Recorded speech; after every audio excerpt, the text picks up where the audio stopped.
to discuss being a gay conservative in today's environment and many other topics. All Things Brunswick, 6 p.m. Tuesdays, right here on the Big Talker Network. I'm an HVAC technician, summer's most popular person. To say my job is stable is an understatement. Every home has an air conditioning and heating unit, so I will always be needed. The best part? I make great money in a career I love. I went to CFCC and got hands-on practical training and quickly got a job. Knowing I will always have a good-paying job means a lot to me. I got my start at CFCC, and you can too. Make it happen. Make it CFCC. Visit cfcc.edu/HVAC and get started today. Hey, Dad, how do airplanes fly? What's in this box? Is this tree good for climbing? How are babies made? What does this thing do? Kids are curious about everything, including guns. Talking to them about gun safety in your home is a good first step, but you can do more. Always keep your guns locked, unloaded, and stored separately from ammunition. Safe gun storage saves lives. Learn how to make your home safer at endfamilyfire.org. That's endfamilyfire.org. Brought to you by End Family Fire, Brady, and the Ad Council.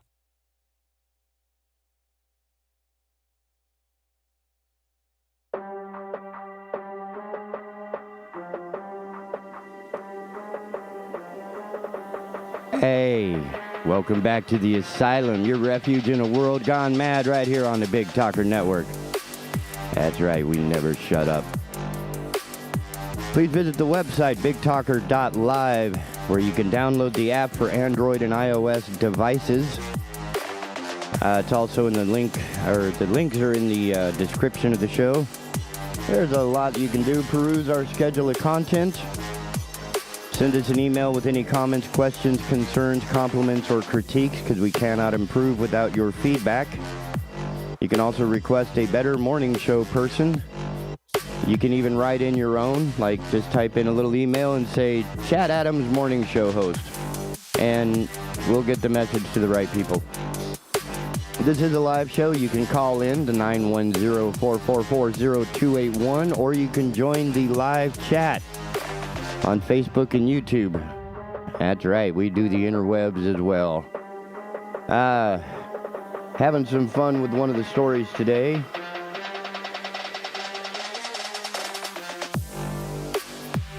Only because it's hilarious.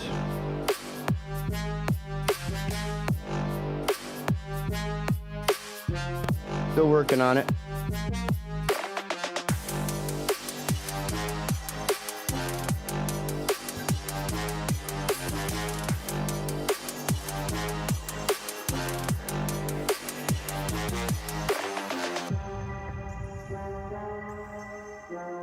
Isn't this exciting on a Friday? 12 hours ago, New Hanover, or excuse me, not New Hanover. I'm getting better at this. Waterbury, Connecticut, CT Insider. Alex Jones' lawyer takes the fifth during Sandy Hook hearing. Now, how bad your lawyer got to be that he completely tanks your case, gets brought up on civil charges, and has to plead the fifth? All right, let's take this on through the article. Waterbury, Connecticut, a lawyer for conspiracy theorist Alex Jones invoked his right against self-incrimination. Boy, we got a lot of people doing that, don't we? I did nothing wrong, but I plead the fifth. Well, if you did nothing wrong, why are you pleading the fifth? Anyway, here we have Alex Jones' lawyer invoked the right against self-incrimination Thursday during a civil court hearing in Connecticut over the possible improper disclosure of confidential medical records of relatives of some of the Sandy Hook Elementary School shooting victims. New Haven-based attorney Norman Pattis refused to answer questions, citing his Fifth Amendment rights during a hearing on whether he should be disciplined for giving the confidential records to unauthorized persons, including other lawyers for Jones in Texas. He has denied any wrongdoing. A judge did not decide Thursday if any discipline is warranted. Wonder how much money he's making. The hearing was connected to a Connecticut lawsuit filed by Sandy Hook families against Jones for calling the 2012 shooting that killed 20 children and 6 educators in Newtown a hoax. State Judge Barbara Bellis in Waterbury found Jones liable for damages in November 2021, and a trial jury over how much he should pay is scheduled to begin next month. Bellis, who oversaw Thursday's hearing, said it was unusual for a lawyer to invoke the Fifth Amendment during a disciplinary hearing. Unusual. Did you get that? A judge is usually very reserved in their words, and if she said unusual, chances are this is abhorrent. One of Jones's Texas-based lawyers, Andino Reynal, sounds like a medical condition, also testified before Bellis on Thursday as he also faces possible discipline over the record's disclosure. Reynal said he was surprised and embarrassed when he found out about the disclosure. It was the worst day of my legal career, he said. Not yet, brah. You were only caught. You haven't been prosecuted, right? You're upset. You're shocked more than anything that you got caught. That's what it is, and that's what it is with all these guys. The moment they plead the Fifth, you know it's not that, I'm sorry. No. You're sorry you got caught. And now you're pleading the Fifth to try and save your butt and make it harder for other people. You can't tell the truth. Just tell the truth. If you can't tell the truth and you invoke the Fifth, what are you saying, right? I mean, one of the America's presidents had even said, what are you hiding if you plead in the Fifth, and then pleading the Fifth himself. So there's a lot of less than honesty going on in the world all over the place. Reynolds represented Jones during a trial in Austin, Texas, where Jones and his InfoWars web show are based in a similar lawsuit over his claims that the school shooting was a hoax. That trial ended earlier this month when a jury awarded the parents of one of the children killed in the massacre nearly $50 million in damages. Reynolds said Jones will appeal the verdicts. Reynolds will not be appealing the verdicts. He's not going to be a lawyer much longer. According to court documents and testimony, Pattis sent a large number of records from the Connecticut defamation case within the past month to a third lawyer for Jones who represented Jones' companies in a bankruptcy case.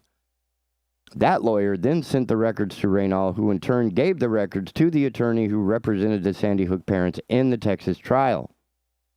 It's like hot potato. Yeah, we're just going to toss this crap around, and it's wrapped like a burrito, so that tortilla just came undone. Let's see, the documents were given to Pattis by lawyers representing Sandy Hook families in the Connecticut case as part of discovery. It has not been made clear what the documents included, but lawyers associated with the case have said there were some folders with titles suggesting they included confidential medical records of the Sandy Hook plaintiffs.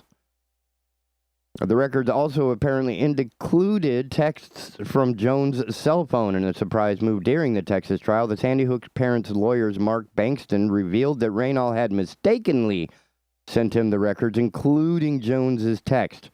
Reynolds said Thursday that he didn't look at the records before sending them to Bankston. Bankston reportedly has sent Jones' phone records to the U.S. House Committee examining the January 6, 2021 Capitol riot that sought to overturn Joe Biden's victory in the presidential election. The panel's chairman has accused Jones of helping to organize a rally near the Capitol that preceded the insurrection.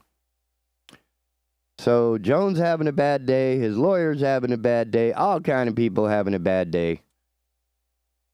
And I couldn't be more giddy.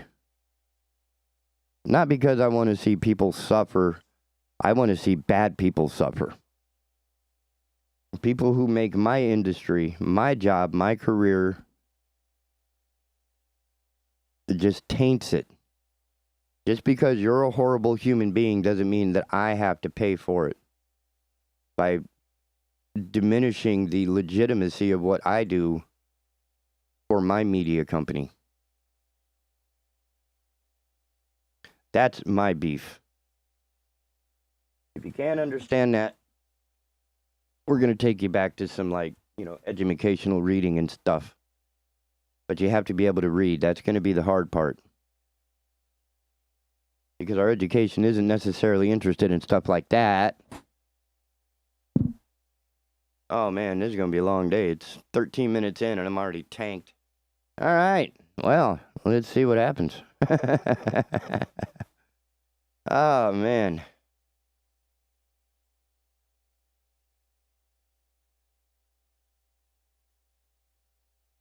Still got to be bad if... I mean, I understand if you're the one in the hot seat claiming the fifth because you're trying not to fry like an egg. But if the FBI or whoever already has a warrant, right? Because a warrant at least lets you know that there's some paper trail, there's some legitimacy. Somebody had to put their butt on the line to say, go get this guy, go get this stuff back. Go prosecute this lawyer for being a bonehead and make sure he doesn't go in a courtroom ever again. I plead the fifth. Okay, dailymail.com. We got to turn this thing around into something more fun. Dead body found on Thai beach. This is a tourist destination. This is a wonderful, beautiful, let's see, Bang Saen Beach in the Thai province of Chonburi, about 100 kilometers east of Bangkok, August 18. Yes, dead body found on Thai beach. Turns out to be a 470-pound, like British pound, ultra-realistic sex doll after police investigate. Yep, dead body found on the beach turned out to be an ultra-realistic sex doll worth about 469 pounds, 3 pence. Oh my God! Horrified take 3. Horrified beachgoers came across the naked corpse on Bang Saen Beach in the Thai province of Chonburi, about 100 miles of kilometers east of Bangkok. It looked like a naked woman was laying on the shore with only a shirt over her head. Paramedics and police rushed to the scene after receiving panic calls expecting to be met with a dead body. Instead, they came across the sex doll, allegedly a Japanese model AV doll, which is estimated to cost a lot of money. Photos show the doll washed up on the beach with a naked leg clearly visible. Police believe it was originally left in a river and floated down into the sea. Despite missing its head, the item is being kept at the local police station in case the owner wants to pop in to reclaim it. There's something frighteningly sinister under this that I'll get to in a minute, I think. That it just hits me.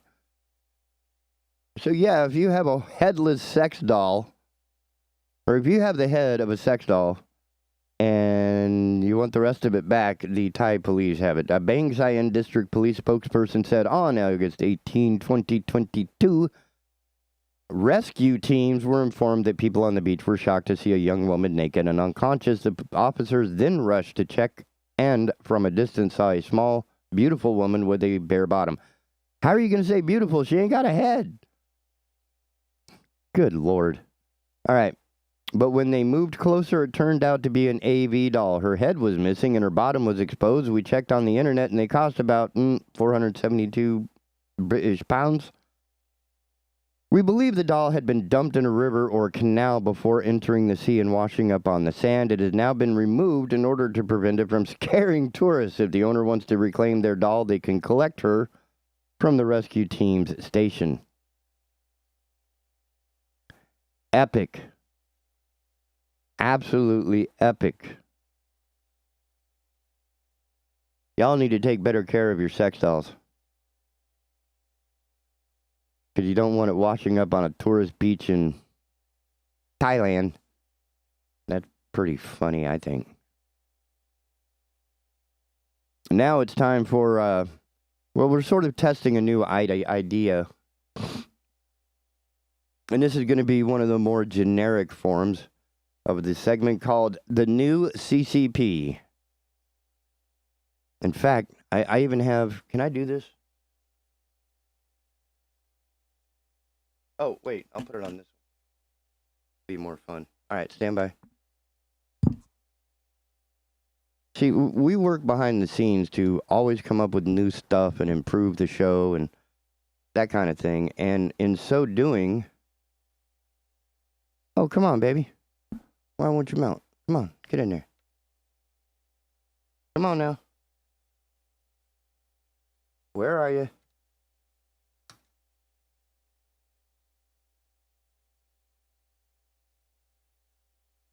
Oh.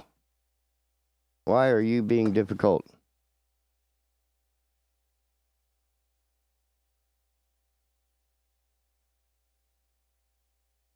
Why is this so difficult? All right. I do all of this for you guys, so just know that. Oh, crap, I can't do it that way either. Ah! Street fine over there, but...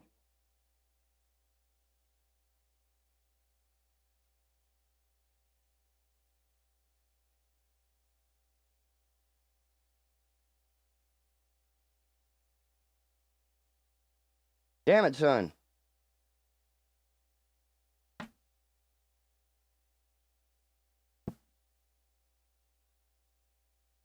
don't know what the hell. I think I have a bad USB port on here or something. Come on. Do your goddamn thing. Go. I hate working with Windows. I really, really do. Come on.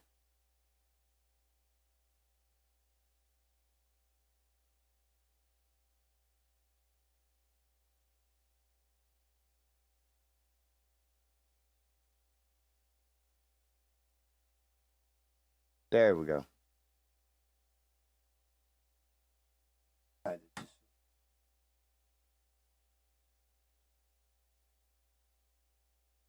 have to check with this a little bit later.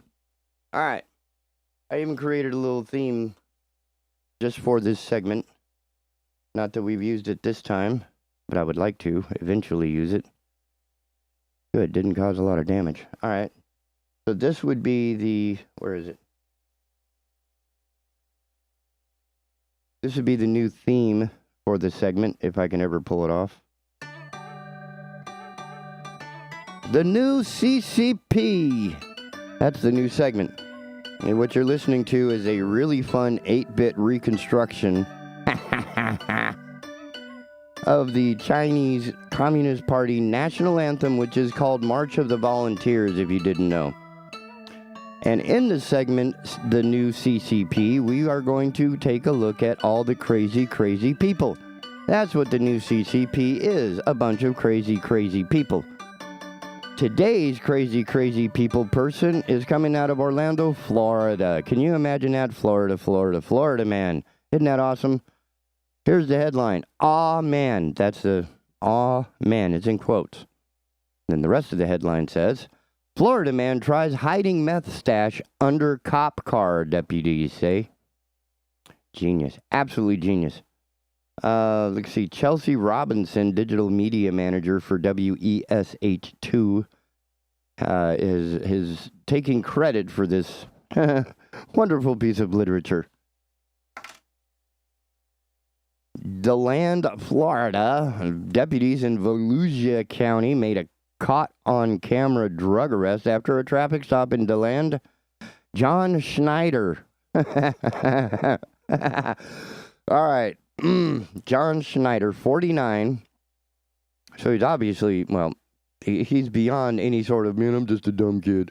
John Schneider, 49, was charged with trafficking in methamphetamines, tampering with evidence, and resisting without violence. His girlfriend, Lee Sandberg, was charged with conspiracy to traffic in methamphetamine. In the video, deputy notices Schneider dropped something while he is being patted down. He just dropped a bag that looked like dope, one of the deputies said. Aw, man, Sandberg is heard saying. Schneider proceeds to act like the drugs aren't his. I mean, whatever. You might as well try to lie, the deputy said, laughing. You ain't got nothing to lose. Schneider attempted to drop a half a pound of methamphetamine under a patrol vehicle. Another gram of meth was found in his sock. That's got to be worse than sock money. That's just, gross. Deputies believe Schneider had bought the meth outside Volusia County and was working to sell it in Orange County. Schneider is being held on a $511,000 bond, and Sandberg was being held on $500,000 bond. So it's going to take $1 million to get that couple out of hell. And that's just funny. Let them stay there. Trying to just drop a pound. Right? Isn't that what it said?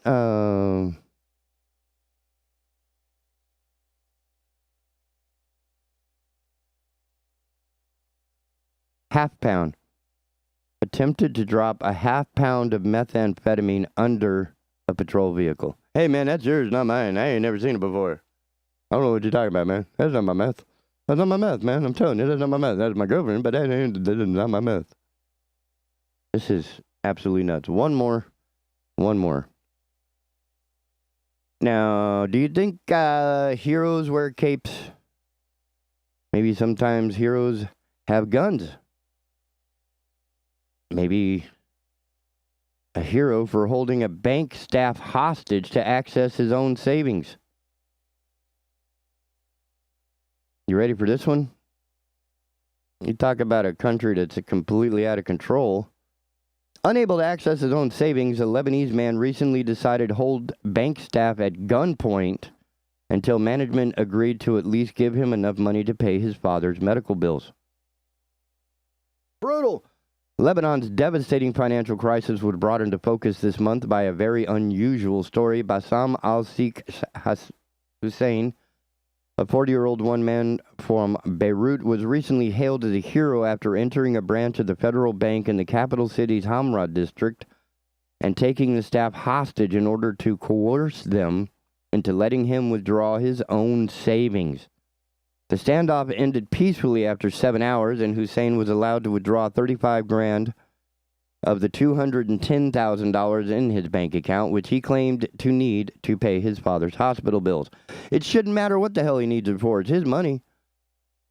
In 2019, when the value of the Lebanese pound plummeted and inflation rose due to record highs, the government implemented banking restrictions designed to prevent people from withdrawing large sums of money. In reality, they could only take out enough to meet basic needs, despite having substantial life savings in their bank accounts.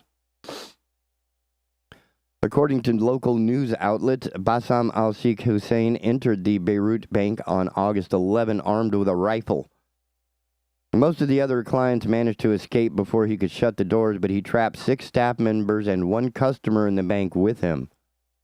2 gunshots were reportedly fired, and the man at one point threatened to set himself on fire if his demands were not met, but in the end, no one was injured. After a 7-hour standoff, during which time Hussein could be heard shouting, "They're all liars," as he paced around the bank, he agreed to release all the hostages after being allowed to withdraw $35,000 from his savings account.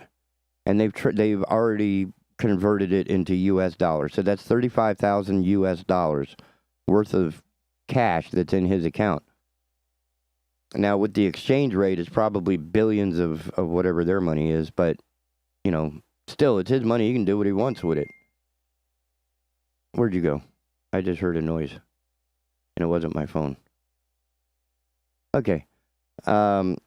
As news of Bassam al-Sheikh Hussein's actions spread around Beirut, a crowd formed outside the federal bank branch to express their solidarity. At one point, people could be heard chanting, "Down with the rule of the banks." Amateur videos of the hostage situation also started spreading online, drawing in even more support for the desperate man. Bassam al-Sheikh Hussein reportedly needed his savings to pay for his hospitalized father's medical bills, approximately $50,000, as well as for his own child's treatment. His case has been making headlines in Lebanon for a week now, and the outpour of support from the general public has been nothing short of impressive.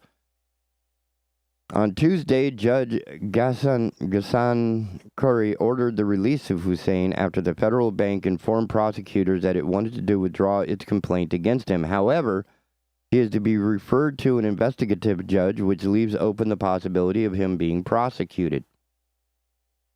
I mean, it is kind of a bad idea to take a gun into a bank, certainly firing off a couple of shots, but I think he's got enough support that enough people are going to be like, yeah, let's let this guy go. You know, but again, nobody needs to know why he needs the money. If he needs to pay for, hookers and cocaine, not our call, man. He's free. He should be free to do what he wants with his own money. The fact that they have managed to mangle the banking system so bad that his money isn't technically available. I mean, it's vaporized, right? Much like Bitcoin.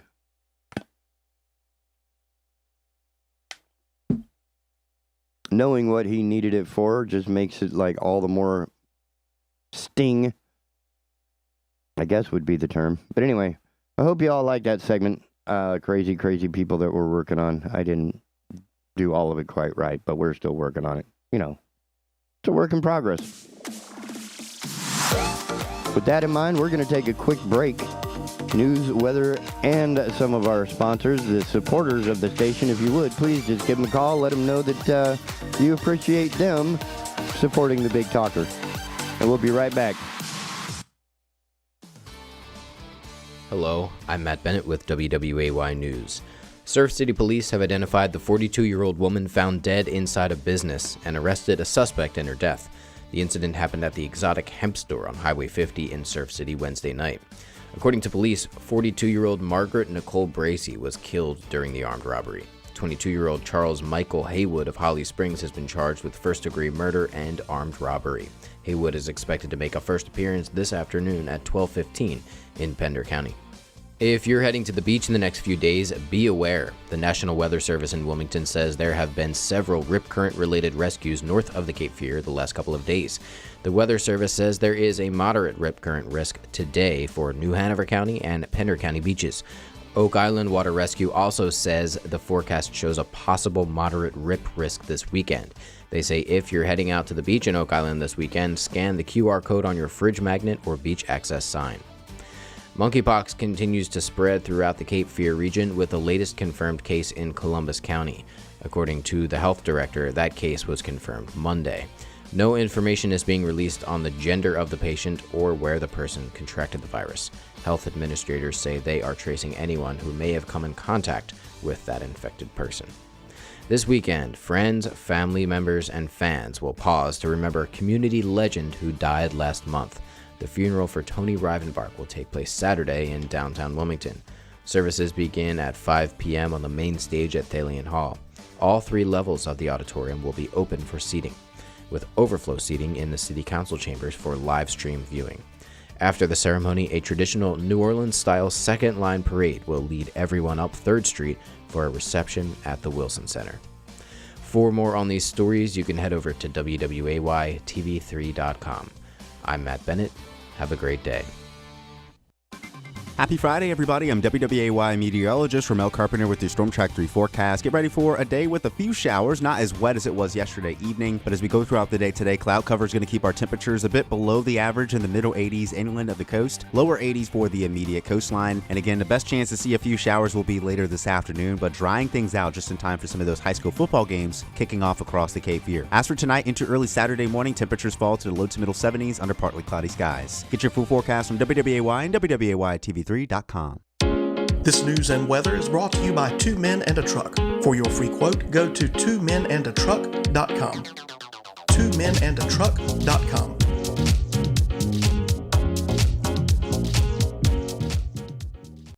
Join Big Talker Network is as easy as asking for it. Program your digital home assistants such as Google Home, Alexa, and Siri to stream Big Talker Network content by simple voice command. Enjoy convenient hands-free access to program whenever you want, however you want by asking for Big Talker.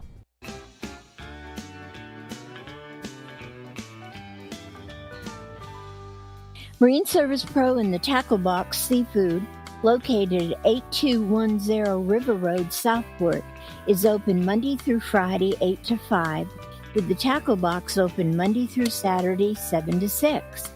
Marine Service Pro is a full Suzuki and Tohatsu dealership. They deal in pre-owned boats, full service and repair, with certified technicians in all engines, and fiberglass specialists. The Tackle Box offers fresh, local seafood, live bait, a tackle shop, and fish packing and shipping. They also offer a full-service U-Haul dealership. Spend time with Leon or Jenny for one-stop shopping at Marine Service Pro and the Tackle Box Seafood, 8210 River Road, Southport.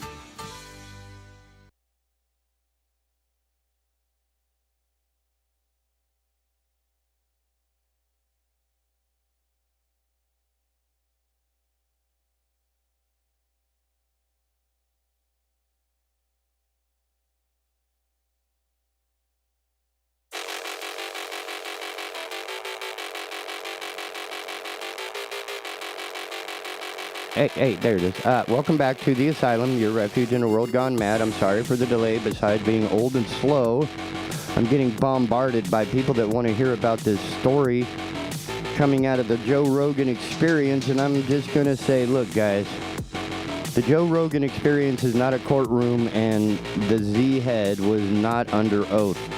Both of these guys are known for being less than truthful, less than honest, less than forthcoming. So if you're all excited about what somebody said on a known conspiracy theory show, that's not what we're going to cover. We have other stuff to cover, one of which I'm looking for right now. It should be fun. I don't know yet.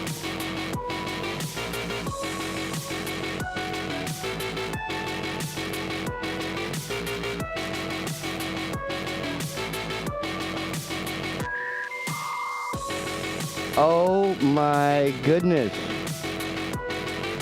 Oh my goodness. Okay, I got the scoop. Here we go. KHOU 11 out of Houston, obviously. Oh my goodness, this is insane.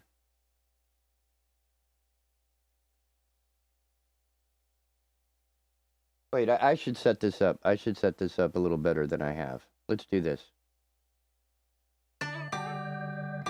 Crazy people. The new CCP. Texas Right to Life fires political director accused of online solicitation of minor organization, says.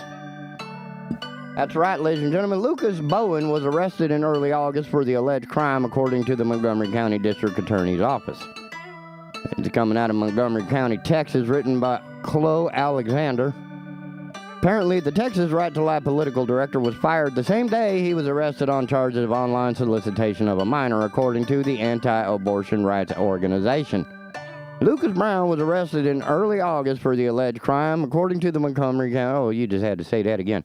The arrest came after the Internet Crimes Against Children Task Force got an email soliciting sex from a minor from an address traced back to Bowen, the DA's office said. Members of the task force, who are law enforcement officers, pose as underage children in forums and conduct stings to catch adults who solicit sex. The district attorney's office said Bowen was arrested when he thought he was meeting an underage girl at a pre-arranged location. Bowen was fired the same day he was arrested. Texas Right to Life didn't release any further information. I should practice that accent more often, but there you go. Now we know why he likes little kids. It's a little freaky, don't you think? Oi. Crazy people, man. We are all, we are all over the place. My type of crazy is a little less dangerous or predatory in nature than this. But thank goodness for Google for having, the ability to do, oh, yes. Working on it, bro. I need a web page. I really do. But still, that's pretty funny. I need that. Crazy people. I'm just gonna play that like every time I have a crazy person on. But I think it would be extremely helpful to sort of, whenever somebody does something crazy, I'm just gonna play that. It'll be awesome. Anytime there's crazy people news, that's what you're gonna get. What else? Come on, I need some more content, ladies and gentlemen. Some of what I have, I'm just not going to read because it's like, look, everybody else is covering that. Everybody else is all up over it, all up on it, which is fine. We want to do what everybody else isn't doing because that's already there. Recently, the Novant New Hanover medical joint was sort of under scrutiny, potentially in trouble, and they managed to turn it around. However, this does not seem to be a singularly local issue. Kaiser Health News released an article today. Hospitals cut jobs and services as rising costs strained budgets. Bozeman Health had a problem, one that officials at the health system with hospitals and clinics in southwestern Montana said had been building for months. It had made it through the COVID-19 pandemic's most difficult trials, but lost employees and paid a premium for traveling workers to fill the void. Inflation had also driven up operating costs. The system, which serves one of the state's richest and fastest growing areas, was losing money. It spent nearly $15 million more than it brought in from January to June of this year. President and CEO John Hill, whom I'm guessing is not getting a bonus this year, on August 2nd, Hill announced that Bozeman Health had laid off 28 people in leadership positions and would not fill 25 open leadership jobs. The system has a workforce of about 2,400 people and approximately $450 million budget for the year. The pandemic has intensified a long-running healthcare worker shortage that has hit especially hard in large rural states like Montana, which have few candidates to replace workers who depart. Expensive stopgaps, including traveling nurses, caused hospitals' costs to rise. Staffing shortages have also left patients with longer waits for treatment or fewer providers to care for them. In addition to Montana, hospitals in California, Mississippi, New York, Oregon, and elsewhere laid off workers and scaled back services this summer. Let's see. Health systems have pointed toward low surgery volumes, high equipment prices, sicker patients, and struggling investments. Parallel to those problems, hospitals' largest expense, payroll, skyrocketed. If you talk with just about any hospital leader across the country, they would put workforce as their top 1, 2, and 3 priorities, said Aiken Demihan, Senior Director of Quality and Patient Safety Policy for the American Hospital Association.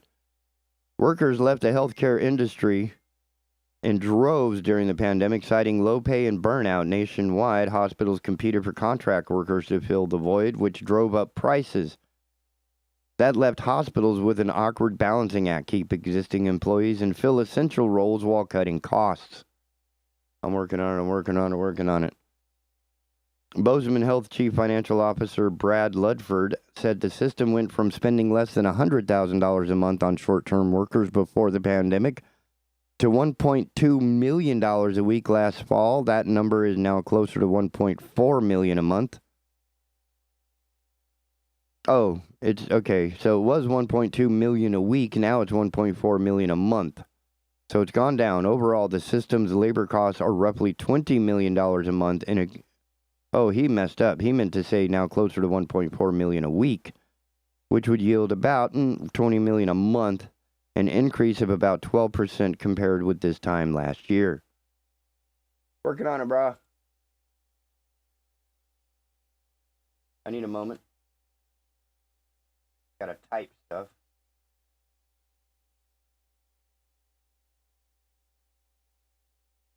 I do.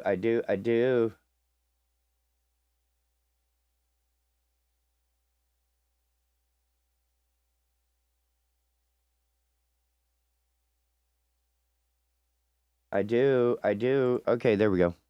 Nice. Closer. Getting better. Oh, look at that. Almost done. Whoops. Just a couple more trickerations to do. Oh, look at that. And we are ready.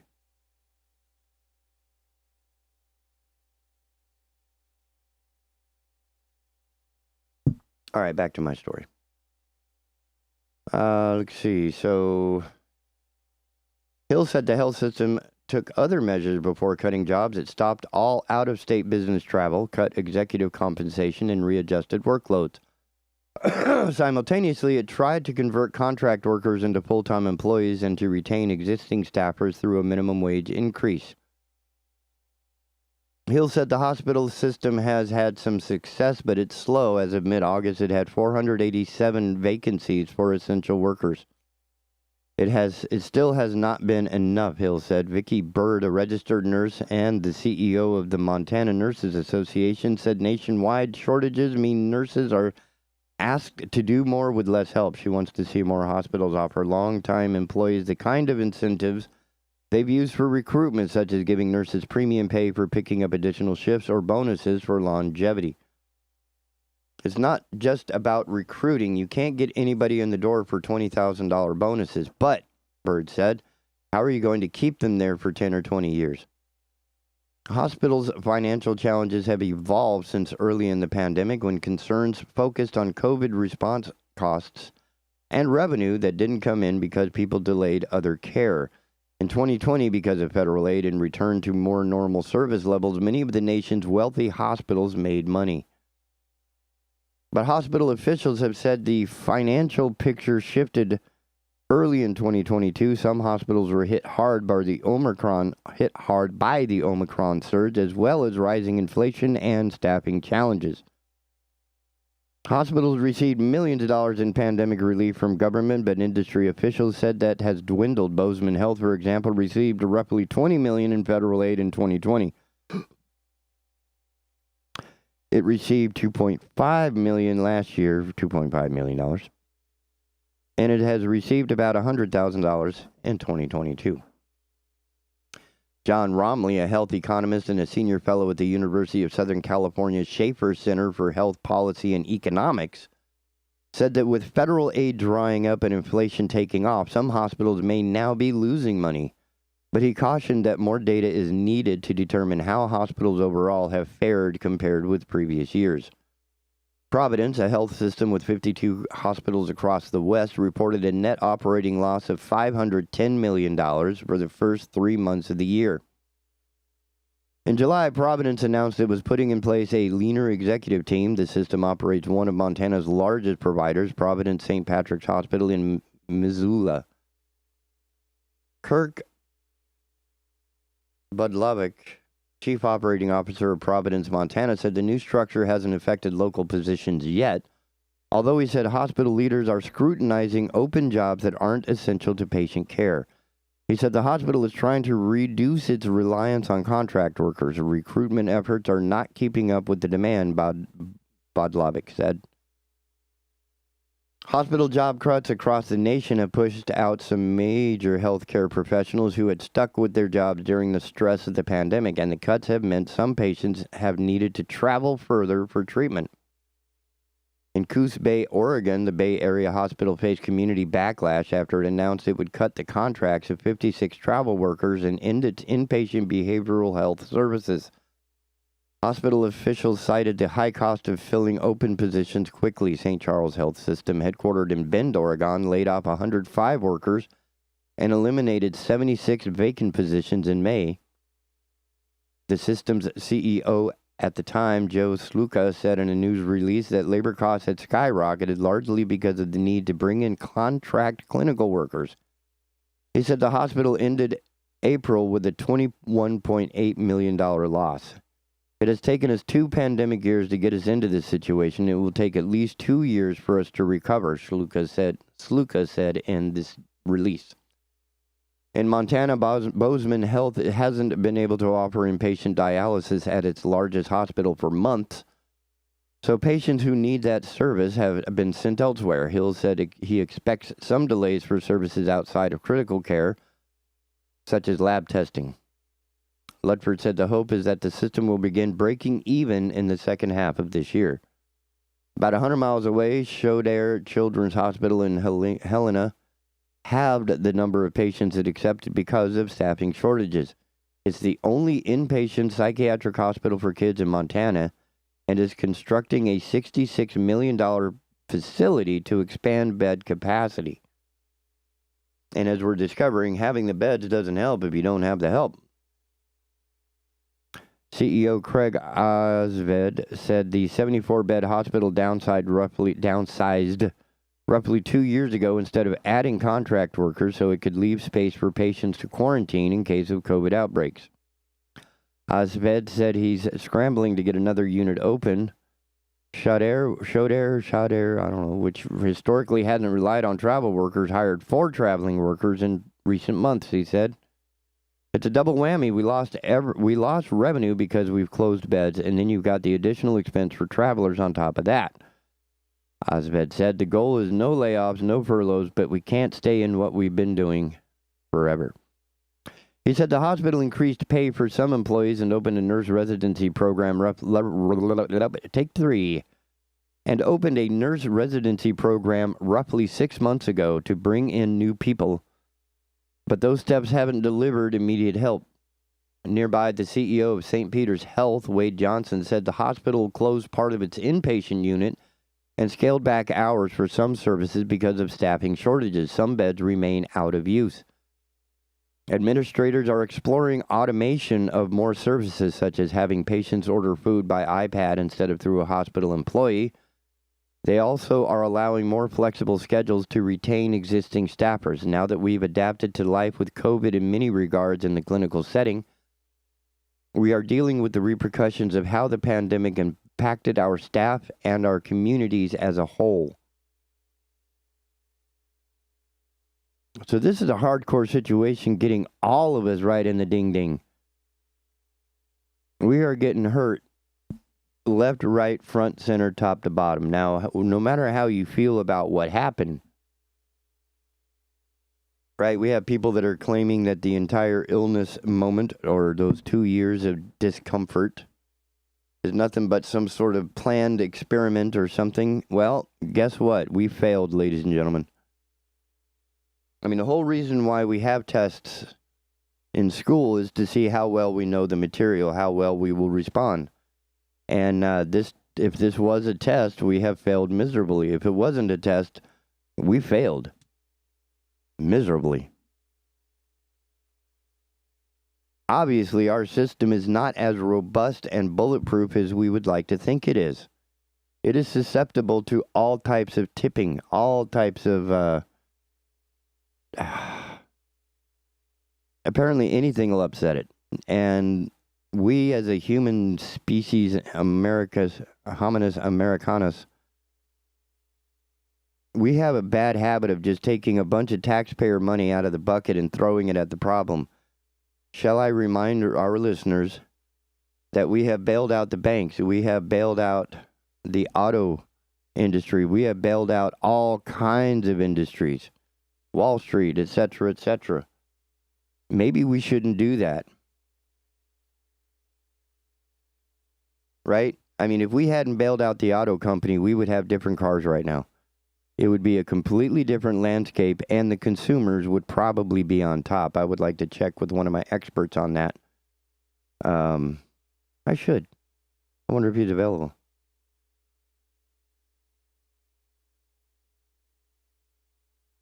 I don't even know what I said.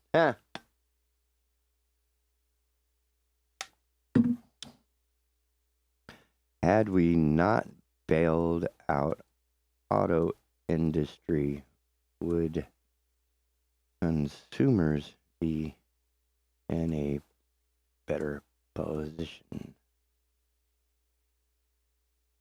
So I'm asking an expert that I know, and maybe he'll answer, maybe he won't.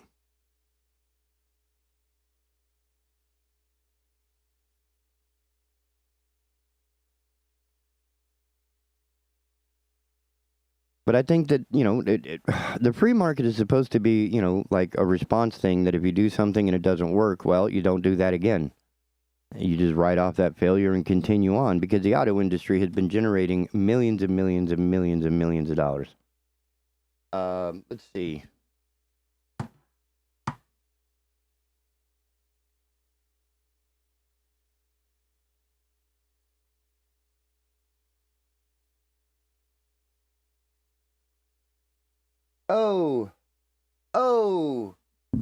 Oh, jackpot. All right.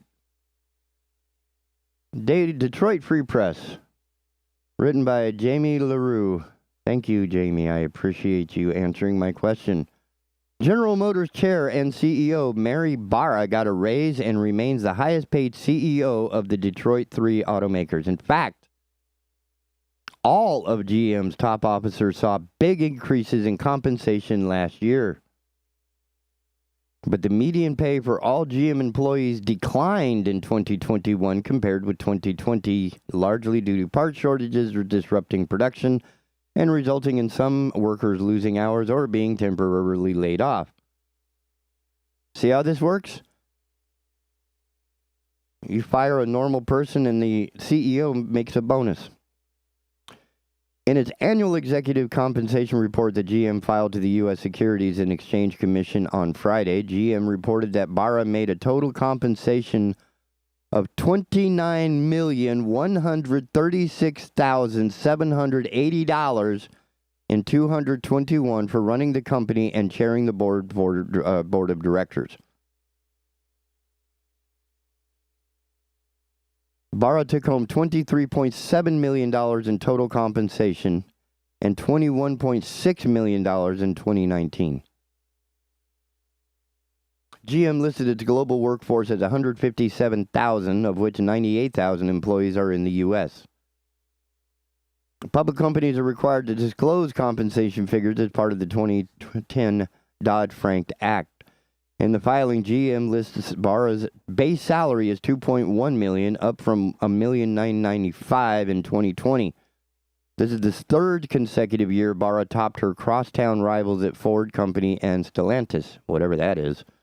I'm guessing that's the leftover Buick mess. Anyway, last month, Ford Motor Company filed documents that showed its CEO, Jim Farley, received total compensation of $22.8 million in 2021 for running the company. For a second there, I thought it said ruining the company. Stellantis CEO Carlos Tavares made $21 million in 2021. Meanwhile, the ratio of Barra's total compensation to the median of all GM employees' compensation is 420-1. The median pay for GM's global employees in 2021 was $69,000, according to GM. In 2022, GM reported the figure as $71,682. Neither includes the compensation of a fully vested pension, said GM spokesman David Caldwell. Caldwell said the reason that the median employee salary was lower in 2021 compared with 2020 is because more plant employees had downtime due to a variety of reasons, including the global shortage of semiconductor chip parts, which continues to disrupt new car production. Median employee pay can include salary or hourly wage, bonus, company contributions, overtime, and profit sharing. The amount does not include health care and other benefits. Now, keep in mind, a whole lot of people are just getting crushed. Their lives are just being destroyed while trying to work a daily job and pay for their life and school and gas and food and education and rent and mortgage, whatever else. You see what I'm saying? These guys are struggling putting the cars together. They can't even work because of the things that aren't even their fault. They show up to do the job, and the fact that somebody else couldn't do their job to get the stuff that this man needs to do his job, so now he can't work because somebody else screwed up along the way. Let's break this down. This is one person. This is the CEO of General Motors. 2021 compensation. $2.1 million in salary. $14.6 million in stock awards. $4 million in option awards. Nearly $7.6 million in incentive plan compensation, as well as nearly $1 million. That's 873, I'll just say that, $873,000 in other payments.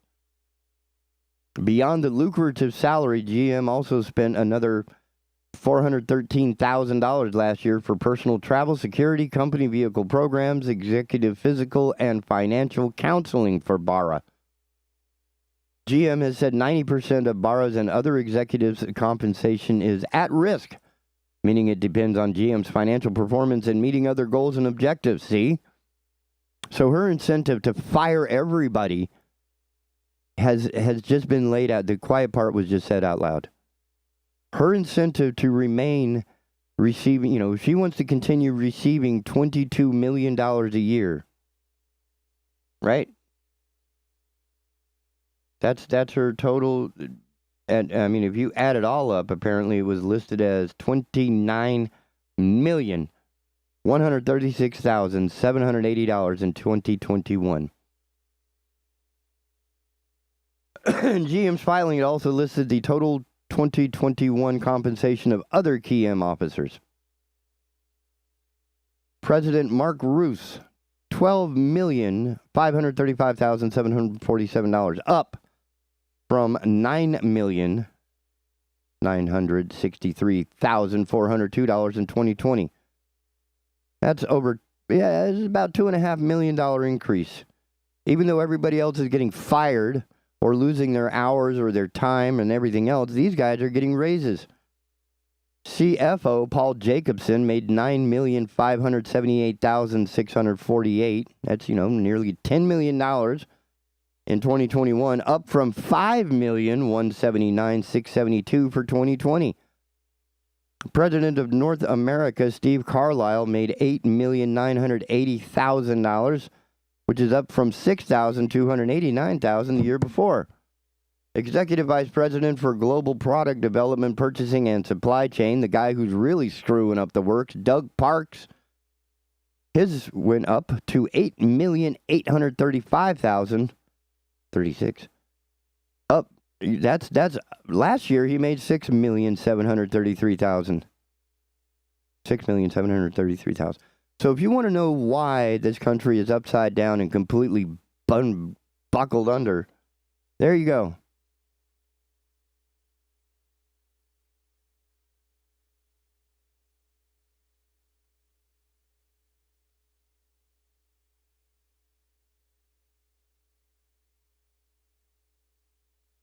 That's where the money's going. For the people that do not earn it.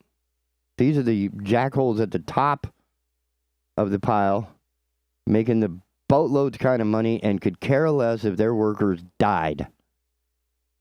They're killing them themselves. They don't need any help. All right, but I need to lower my blood pressure and refill my coffee. And with that in mind, we will be right back after dim messages on the Big Talker. Don't go nowhere. You're tuned in to the Big Talker Network, Wilmington, North Carolina's premier internet station for news and talk radio programming. Find us online at bigtalker.live.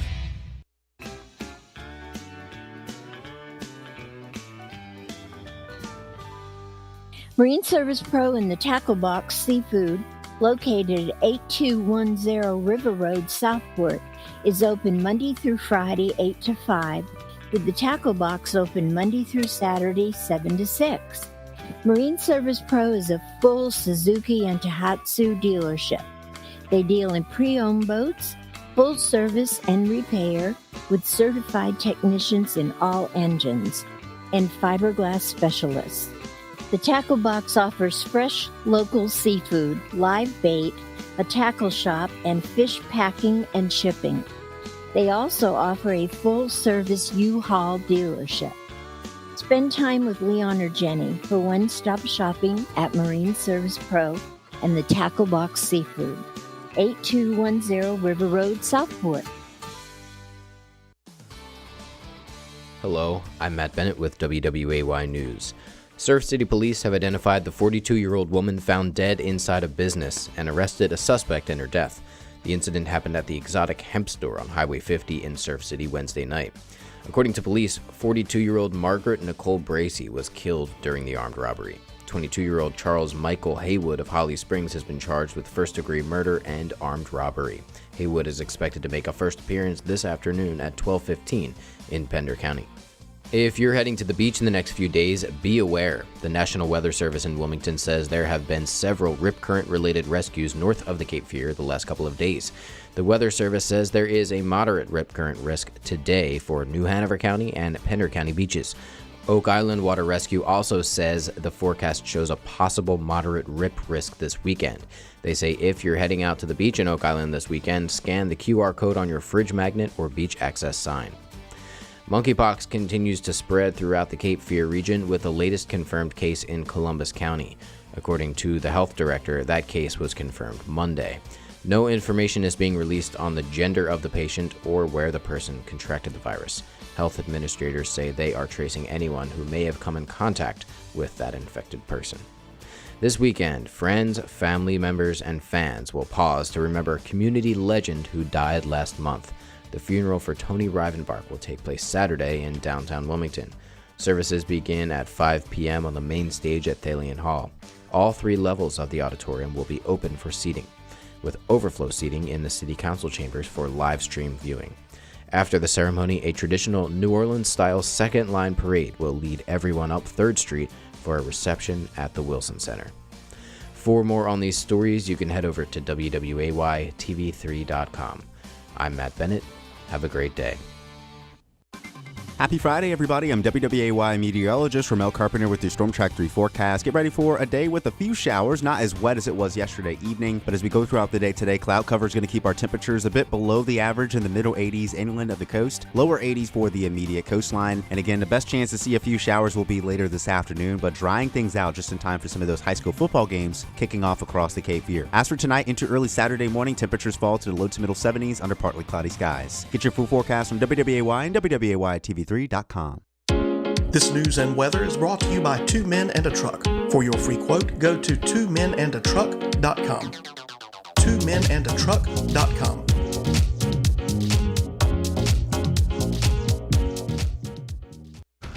This week on All Things Brunswick, we're welcoming special guest Danny Ricciani to discuss being a gay conservative in today's environment and many other topics.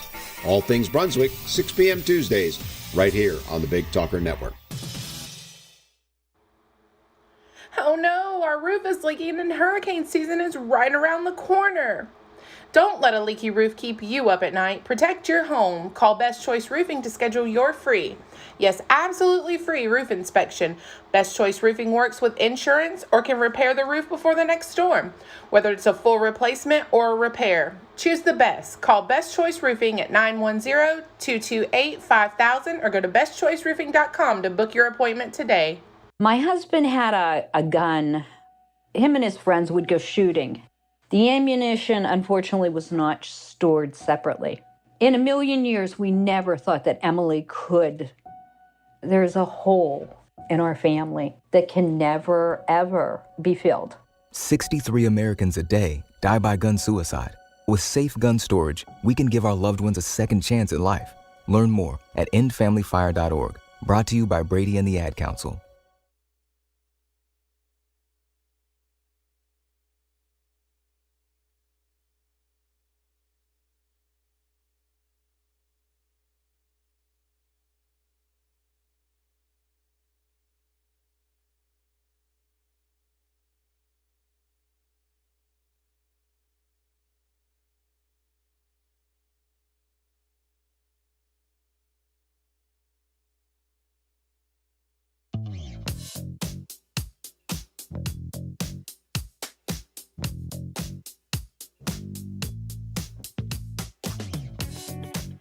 Boy, being injured and anticipating a weather event is making for a very rough morning, including the fact that it takes forever for my French press to make coffee.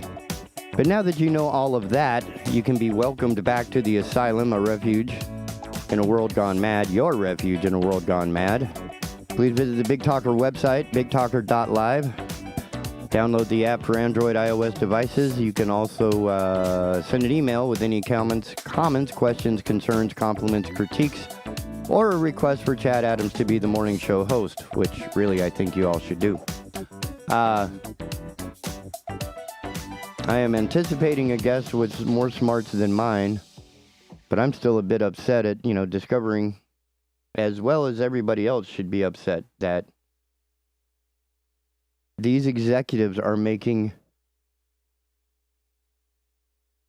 insane amounts of money at the expense of everybody under them. So just think about it. Anytime money's involved, there's going to be a machine in place to make sure that money keeps going to the rich people. I don't know about you, but I could live the rest of my life comfortably on $29 million.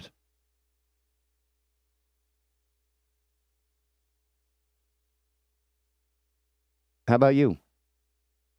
right? If I had her salary for just the amount of money she made in 2021, and I guarantee you I'm doing a lot more work than she is. Yeah, buddy. Fight me on that one. I probably learned more about my industry, have been able to adapt and overcome many obstacles in the path. Still running this thing by myself. She's making $29 million because she fired people, laid them off, screwed up the supply chain, all of it. She's making money, everybody else is suffering. That's the corporate structure. And if it gets into trouble like GM did a few years back, we'll just give them taxpayer money to help them out so she can maintain $29 million salary. How about that type of legislation, huh?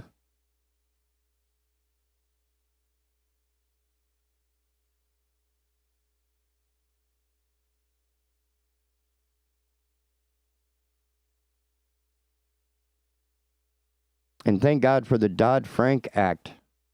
And that was only instigated in 2010. And what this does is it requires the filing of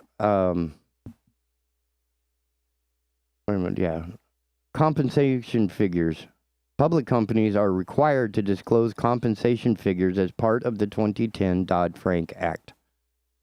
Otherwise, we wouldn't know how much she is bleeding that company for money.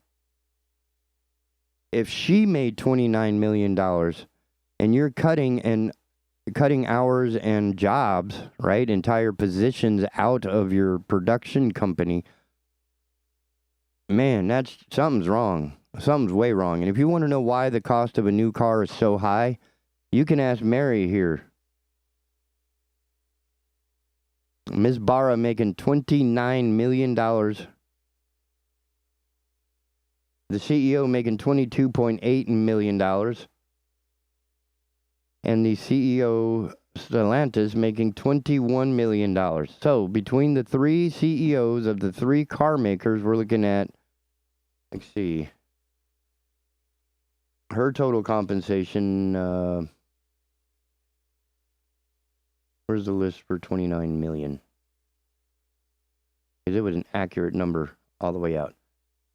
GM reported that Barra made a total compensation of $29,136,780. Where's my calculator? Give me my calculator right here. So we're going to plug in, just because I'm stupid, $29,136,780. And we're going to add it to the other CEOs, which includes Mr. Jim Farley, the CEO of Ford Motor Company, making $22,800,000. And then we're going to add that to Mr. Tavares making $21 million. And that equals a grand total of $73.5 million, over $73.5 million. $73,536,780. $73.5 million just between those three people. And if you want to know why your car is expensive, there's 73.5 million answers right there.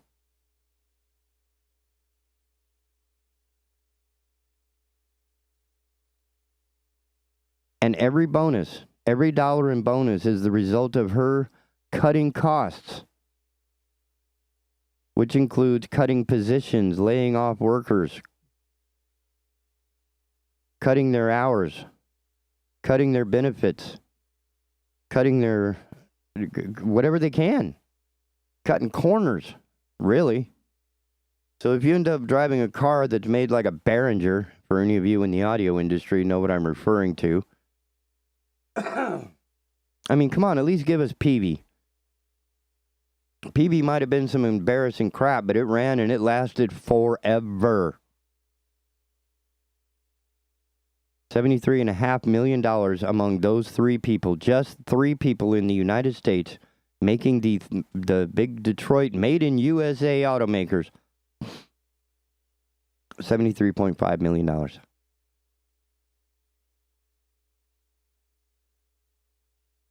That doesn't look good. That does not look good at all.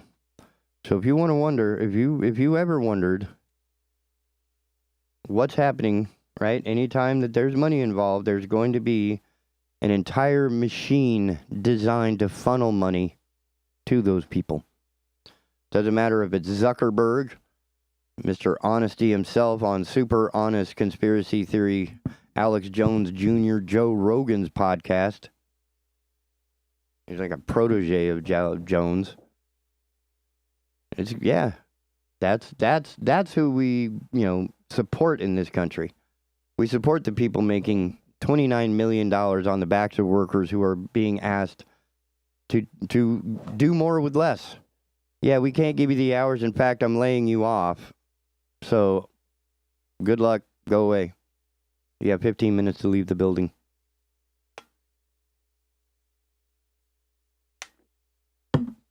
And maybe Mary Barras can make 20, or maybe she can hit 30 million this year. Just think about it. She eliminates 10 more jobs. It's possible. So, that's how it works. That's how these people do their thing, man. That's how they run the boat. And I'm looking at today's weather, and I am not encouraged about tonight's gig, but we might still be able to make it happen. Might have to start a little late because I do not like to pack my stuff in the rain. It is not pleasant. It is not fun. And it gets darned expensive. I may have to go with half a system because I don't want it to get rained on. But that's me.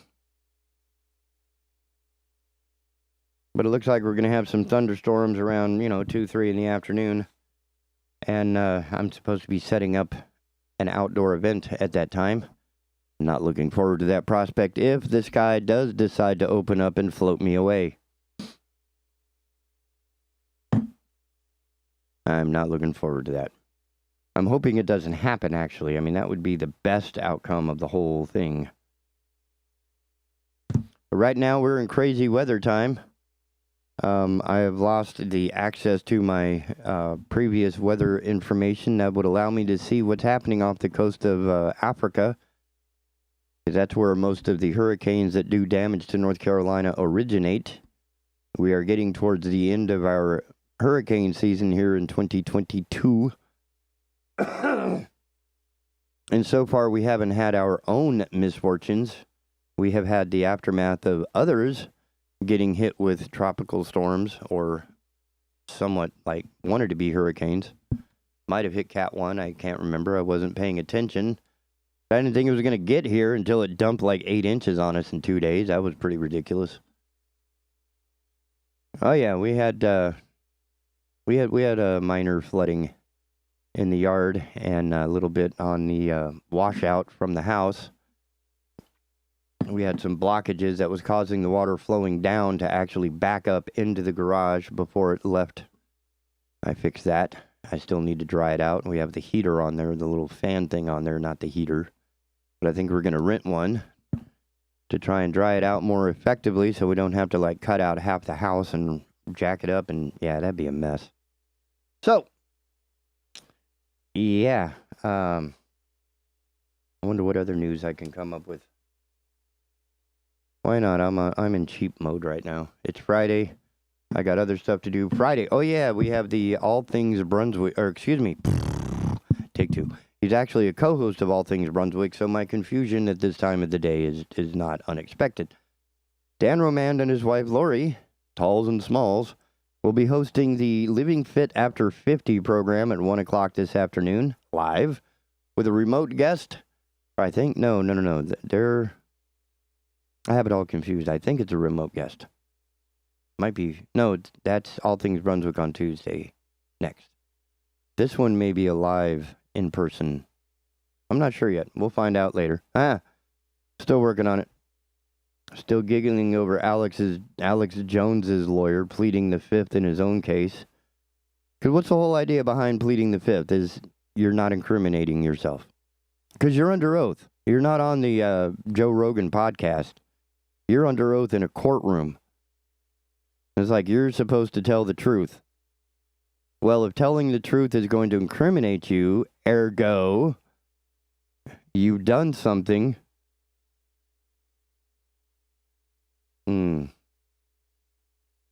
Underwhelming Iowa corn crop set stage for more food inflation.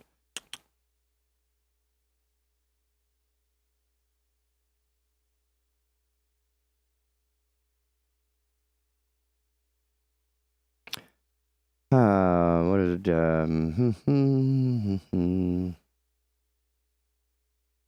Bald eagle spotted going through airport security? Wow. Trainer Daniel Cohn has flown so often with exotic animals that he doesn't think much of it, though a bald eagle sighting at a North Carolina airport turned heads this week, with video from the security checkpoint going viral. Anytime you're working with an exotic animal like a bald eagle, you're going to draw more attention, Cohn, the assistant director of the St. Louis-based World Bird Sanctuary, told ABC News. I've traveled with this eagle so many times I don't even think twice about it anymore. Man, what a good-looking animal.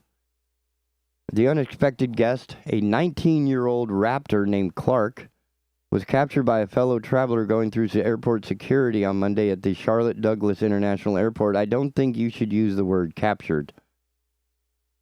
But anyway, because you did not capture the unexpected guest, you captured an image of the unexpected guest. Quote, Mans is out here bringing a bald eagle through TSA at CLT Douglas, Elijah Burke tweeted. TSA spotlighted the head-turning passenger on Thursday. TSA officers are used to seeing an eagle on their uniforms as they look over their shoulder, but I'm sure the team at CLTA Airport Checkpoint A did a double take when they saw a real one earlier this week, Mark Howell, the spokesperson for the TSA Southeast region, wrote on Twitter. Clark flies between 5 and 7 times a year, said Cohn, who was captured in the photos of footage from the airport holding the nearly 8-pound bird. In this instance, they were traveling on Southwest Airlines back home to St. Louis after helping welcome new freshmen at High Point University. Clark has been coming to the school for over a decade and is also a regular at its Veterans Day ceremony and graduation.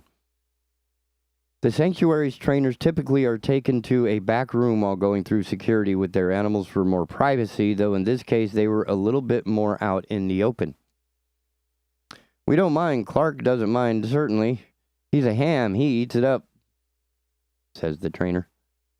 Howell told ABC News that it's the airline's discretion when it comes to what animals they'll allow on commercial flights. The airline notified TSA that the bald eagle would be traveling through on Monday so it could be prepared to conduct the screening. TSA agents brought the bird to a separate lane where it was removed from its carrier for the screening before being returned, Howell said. Passengers were diverted to a different lane. People probably could have gotten spooked by that. We didn't want to scare anyone inside the checkpoint. Clark is trained to spread its wing open and was showing off a bit during the screening, Howell said. It's pretty impressive. I mean, the wingspan in the image is pretty remarkable. I would say a good 5 feet, maybe 6, because he's not fully open. But it's cool. He already knows to do the pat down. It ain't gay if it's TSA. So yeah, he's already like, hey, let me show you. Cohn said he always flies Southwest with Clark and the sanctuary's other bald eagles. They have a custom-made carrier for the birds that fits in the bulkhead of the cabin. Clark tends to get the most airtime, though. Cohn said he recently flew out with a male endangered Egyptian vulture so that it could breed at the San Diego Zoo. Boy, yeah, you got to escort your Egyptian vulture to get happy time. Other unique animals that Howell and his TSA colleagues recall going through the airport security in recent years include baby penguins with a zoo, baby cougars, and a long feathered chicken that was dyed pink, Howell said. It's not a daily occurrence, he said. It boils down to if the airline is okay with it. Okay, baby cougars I could go with, but you're already flying cougars down to Florida and Biscayne and God knows where else, so you're not really that, what's the word I'm looking for? You're not that concerned or whatever. Oh my goodness. Violence in the rap community. Oh my goodness, can you believe this? Rolling Stone rag. Althea Legaspi. R. Kelly's associate suggested singer's ex be killed over tapes, ex testifies. Chicago, Illinois, Lisa Van Allen, one of R. Kelly's former girlfriends who became romantically involved with the singer in 1998, meaning he had sex with her. Let's just, cut through the BS here. Romantically involved. There was no romance. It was bang, bang, thank you. Testified on Thursday that she was told by one of the singer's associates that they should have killed her over a sex tape she took from Kelly. Van Allen was the latest to testify in the federal child pornography trial against Kelly and two associates, Daryl McDavid and Milton June Brown, at Dirksen U.S. Courthouse. Quote, they should have murked me from the beginning, quote, Van Allen claimed Kelly's former business manager McDavid told her after she had taken a tape allegedly depicting sexual acts between her, Kelly, and his underage goddaughter named Jane. Anonymously named Jane. She explained she believed murked meant they were thinking of killing me, she said as she sobbed during her emotional testimony. So this is a sex tape. This is not a romantically involved tape, okay? Can we just work with the English language a little more efficiently? I would appreciate it, okay? It wasn't a romantic relationship. It was nasty sex with her, R. Kelly, and an underage goddaughter. His underage goddaughter. Van Allen said that she first met and began a relationship, meaning started having sex with Kelly, when she thought she was aged 17. She didn't even know how old she is in 1998. A claim she made elsewhere, including during Kelly's 2008 trial, where she testified, and also during the docuseries Surviving R. Kelly on Thursday, she acknowledged she was actually 18 years old when they met. Busted. Soon after they met, she said Kelly asked her to participate in 3 sexual encounters with Jane, whom Van Allen claims Kelly was a neighbor and aged 16 at the time of their first threesome, which Van Allen said Kelly filmed via a camcorder. Their second encounter brought Van Allen to tears because she didn't want to do it. Their third threesome, around 2000, was interrupted by several of Kelly's staff, she testified. Kelly told Jane to hide in the bathroom. Van Allen testified that she discovered Jane was actually 14 when they first met, after Jane told her in 2000 that she was turning 16 and Kelly was buying her a car for her birthday. She said the information fueled her not wanting to participate in any further sex acts with Jane. I didn't want to do the first one, she said, but I definitely didn't want more encounters after she discovered Jane's age. But she's okay with Kelly. All right. Wow. Van Allen said Kelly would carry multiple sex tapes around in a gym bag, and one day around 2000 she was left alone with the bag in Kelly's recording studio. She watched through some of the tapes to find the ones in which she appeared. I was looking for the tape of the threesomes specifically, she explained tearfully. She said one she found and featured 3 video clips. The first featured Kelly with Jane alone, and the last one featured a threesome between her, Kelly, and Jane. So can we just stop with the romantically involved BS? She said she gave the tape to her friend, oh, that's good, Keith Merle, for safekeeping in 2007, around the time Kelly was preparing to go on trial for a similar tape. She had heard the tape she had taken may be coming up for sale. She said she contacted Kelly to help her retrieve the tape. She testified that he said he would give her $250,000 to disperse if she could get the tape back and to deal with Daryl McDavid from this point forward. Wow. She and Merle turned the tape into Kelly's people, who were paid money after its return and were asked by former late R. Kelly attorney Ed Jensen to submit to polygraph tests in connection with the tapes. Having failed her third polygraph test, she said McDavid made the comment that she should have been murked. Bo Brindley, one of McDavid's attorneys, blasted Van Allen during cross-examination, where he pointed out the discrepancies between Thursday's testimony and other statements she previously made under oath. Well, yeah. He illustrated the alleged time she claimed McDavid had been with her to watch the tape she took, claiming she was inconsistent in the location of their meetings. He further questioned why she didn't attempt to destroy the tape, positing that she appeared to want to make money from it. Brindley noted that she had said during her 2008 trial testimony that I've never seen a tape with just Robert and Jane in it. When she now claimed that the tape she took featured 2 scenes with them alone, Brindley suggested that the tape did not include Jane at all and instead contained a threesome between Kelly Van Allen and Kelly's wife, which Van Allen refuted. Oh, wait, so Kelly's wife, this chick, and Kelly. Wow. Romantic involvement, my ass. Brindley then questioned Van Allen's claims that she was aged 17 when she met Kelly. In fact, Van Allen admitted she was actually 18 when she met Kelly during her testimony on Thursday. Brindley suggested she lied about her age. She lied about her age to be a victim and to sell books. I don't think she could write a book if she can't write a sentence. Thursday also featured polygrapher and attorney Lawrence Beaumont, who discussed the results of the polygraph tests Van Allen and Merle took. There was also a brief cross-examination from Brown's attorney, who worked to establish that Brown was not involved nor knew about the reported deals taking place surrounding the tape. He was not there, Van Allen said, when asked if Brown attended any of the meetings or witnessed any of the alleged threats that took place during the encounters Van Allen discussed during Thursday's testimony. The trial, which began last week, is slated to conclude within a month, with testimony from more alleged underage victims expected in the coming days. That's what happens when you make stupid people famous, all right?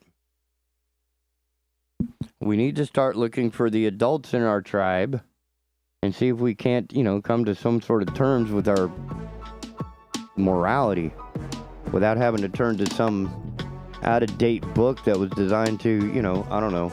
Never mind. Let's hope the music show tonight makes up for it. See you in a minute. Hello, I'm Matt Bennett with WWAY News. Surf City Police have identified the 42-year-old woman found dead inside a business and arrested a suspect in her death. The incident happened at the Exotic Hemp Store on Highway 50 in Surf City Wednesday night.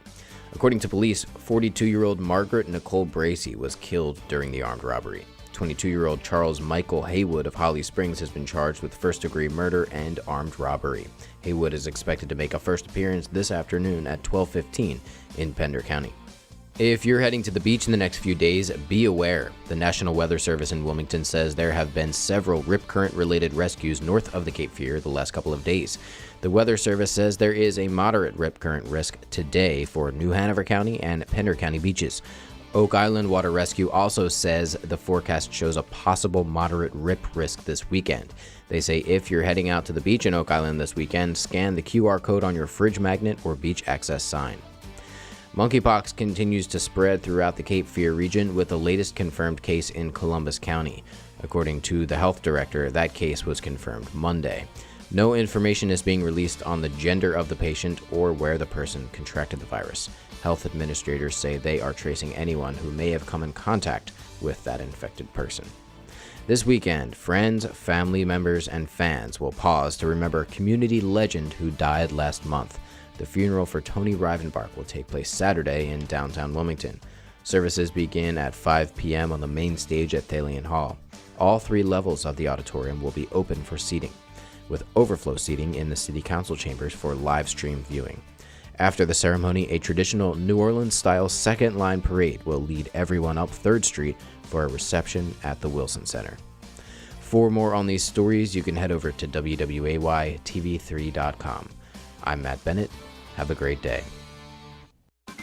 Happy Friday, everybody. I'm WWAY meteorologist Ramel Carpenter with your Storm Track 3 forecast. Get ready for a day with a few showers, not as wet as it was yesterday evening, but as we go throughout the day today, cloud cover is going to keep our temperatures a bit below the average in the middle 80s inland of the coast, lower 80s for the immediate coastline. And again, the best chance to see a few showers will be later this afternoon, but drying things out just in time for some of those high school football games kicking off across the Cape Fear. As for tonight into early Saturday morning, temperatures fall to the low to middle 70s under partly cloudy skies. Get your full forecast from WWAY and WWAYTV3.com.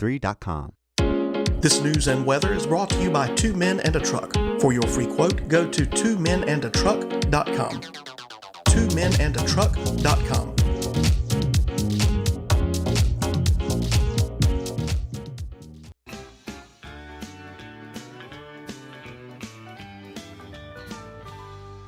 Marine Service Pro and the Tackle Box Seafood, located at 8210 River Road, Southport, is open Monday through Friday, 8 to 5, with the Tackle Box open Monday through Saturday, 7 to 6. Marine Service Pro is a full Suzuki and Tohatsu dealership. They deal in pre-owned boats, full service and repair, with certified technicians in all engines, and fiberglass specialists. The Tackle Box offers fresh, local seafood, live bait, a tackle shop, and fish packing and shipping. They also offer a full-service U-Haul dealership. Spend time with Leon or Jenny for one-stop shopping at Marine Service Pro and the Tackle Box Seafood, 8210 River Road, Southport. Enjoying Big Talker Network is as easy as asking for it. Program your digital home assistants such as Google Home, Alexa, and Siri to stream Big Talker Network content by simple voice command. Enjoy convenient hands-free access to program whenever you want, however you want by asking for Big Talker.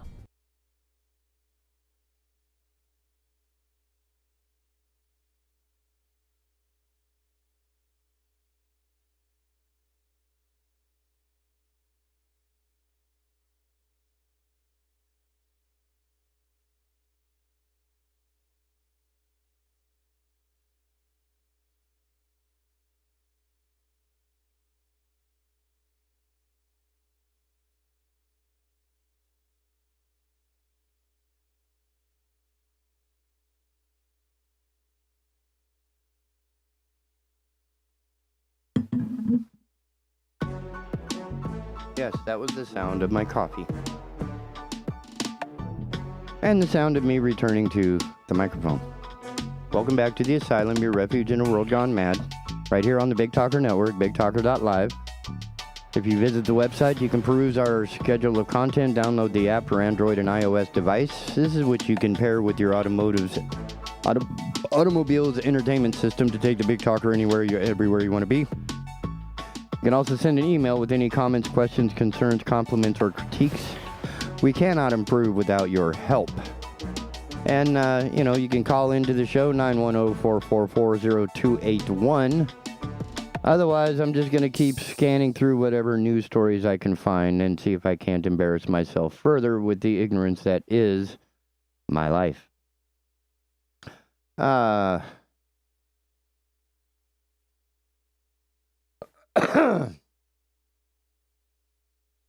Let's see.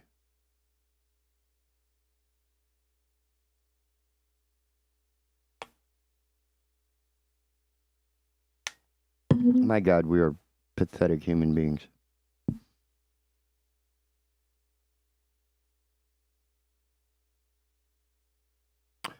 Huh.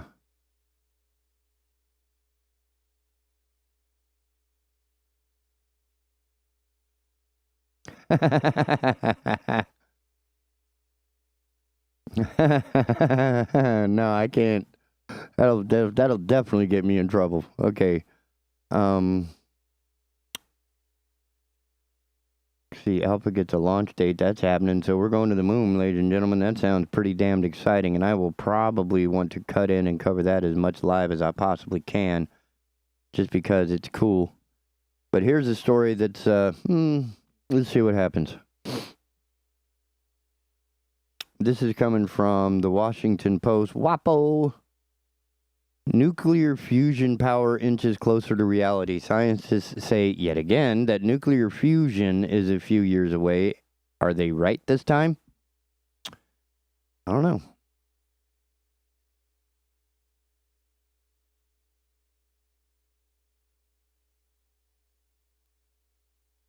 Using nuclear fusion energy to power the world. Oh, Pranshu Verma. I don't know if I said that right.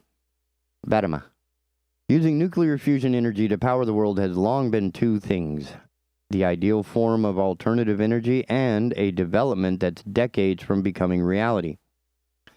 The science relies on smashing two atoms together at incredibly high speeds and transforming the energy from that reaction into electricity that can power homes and offices and, of course, your Tesla. If mastered, fusion power plants could provide cheap and endless energy without emitting carbon into the air or dumping radioactive waste into the environment. For years, the science has proved difficult to master, but over the past year, nuclear fusion has inched closer to reality. Scientists are mere years from getting more energy out of fusion reactions than the energy required to create them, they said. Venture capitalists are pumping billions into companies racing to get a fusion power plant up and running by the early 2030s. The Biden administration, through the Inflation Reduction Act and the Department of Energy, are creating tax credits and grant programs to help companies figure out how to deploy this kind of energy. Yet challenges remain, according to nuclear scientists.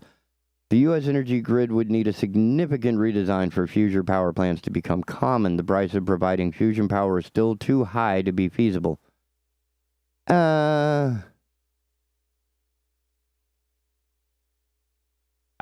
need to talk to somebody about that sentence because it does not seem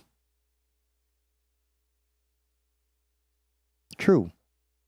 The U.S. energy grid would need a significant redesign for fusion power plants to become common. The reason I'm calling BS on this is that we have not needed to do anything to the grid to bring different power plants online or offline for that matter.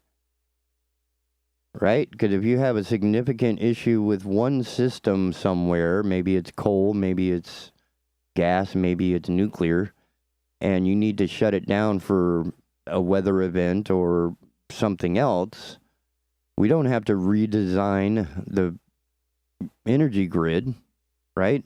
We build a power plant, we put it online. The power plant regulates the power at, 40 kilovolts or whatever is on that leg.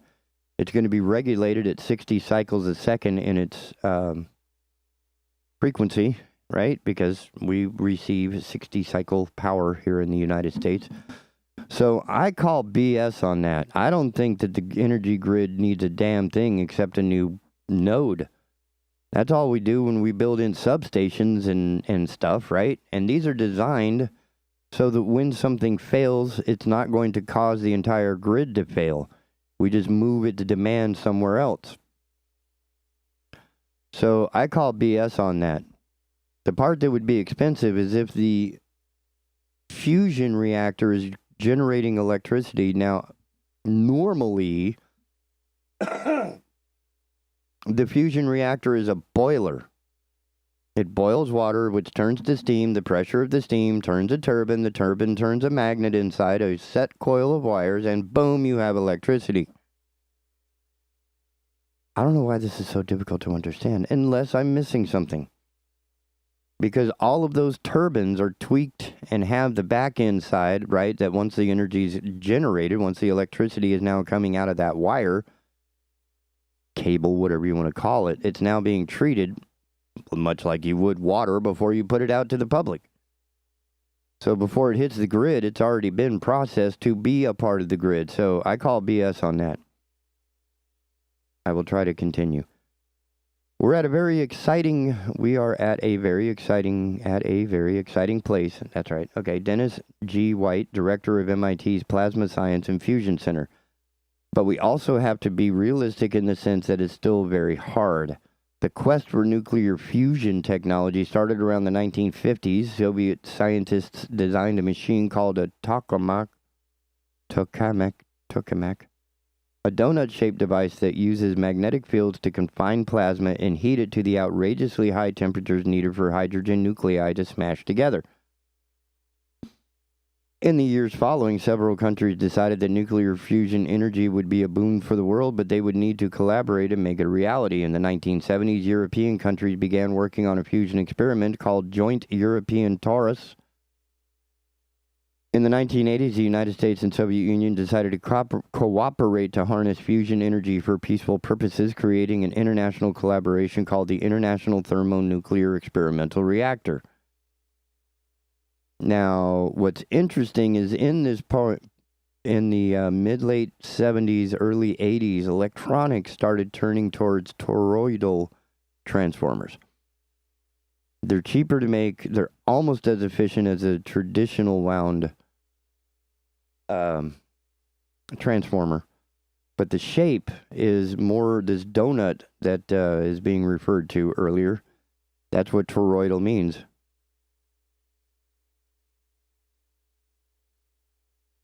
So from the 70s and 80s, the side effect of this research would include the toroidal approach to many different windings and different electronics, where we are now using more toroidal transformers than traditional. They're cheaper, not quite as good. Anyway, together the countries made strides in fusion science, White said, and figured out fundamental principles of how to heat and keep plasma at temperatures broaching 150 million degrees Celsius, which is over 300 million degrees Fahrenheit, to sustain fusion reactions. But over the past 2 decades, the pace of progress on these international projects has slowed, he added, noting that they are complex multinational endeavors.